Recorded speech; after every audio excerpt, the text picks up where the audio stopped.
It's a devastating fire that's destroyed the life's work of 22 artists here at the Walnut Studios in the King West Village area. I'm Nitish Bissonauth, and this is what's left of the north side of the studio. As you can see, quite the extensive damage, and this is only from the outside. The blaze broke out on Saturday morning in a crawl space just after 6 a.m.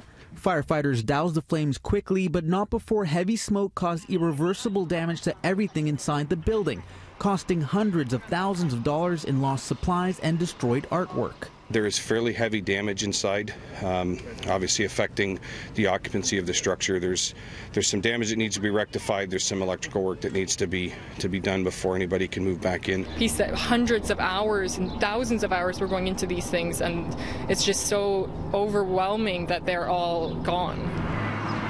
The studio had just celebrated its 10-year anniversary, and the artists who used the space were putting the finishing touches on their work, getting ready for art exhibits they will now have to pull out from. It's been difficult because, I started doing this full time, so this is basically my life and my job, and I lost all my equipment, all my tools, all my materials. It's hard to put monetary value on something that's so close to you.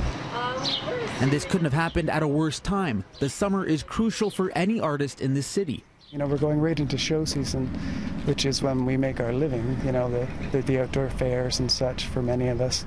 And so to lose all of our inventory so close to the time that we make the bulk of our money to put food on our tables, it's hard to take.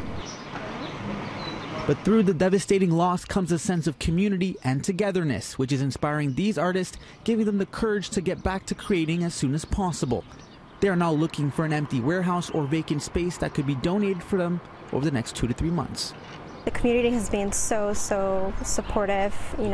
We get constant message of people who want to help, even just donating materials, donating canvases. I've done this for so long, but it just never occurred to me how big of a community there was and how much outpouring of love there's been. It's been remarkable, so that maybe there's some of us can get back to work, soon. A GoFundMe page has been set up to help those affected. Now, the artists here say they're glad and thankful no one was hurt or injured. They say they still have their hands, their creative minds, and their hearts to produce art. In the King West Village area, I'm Nitish Bissonauth, City News.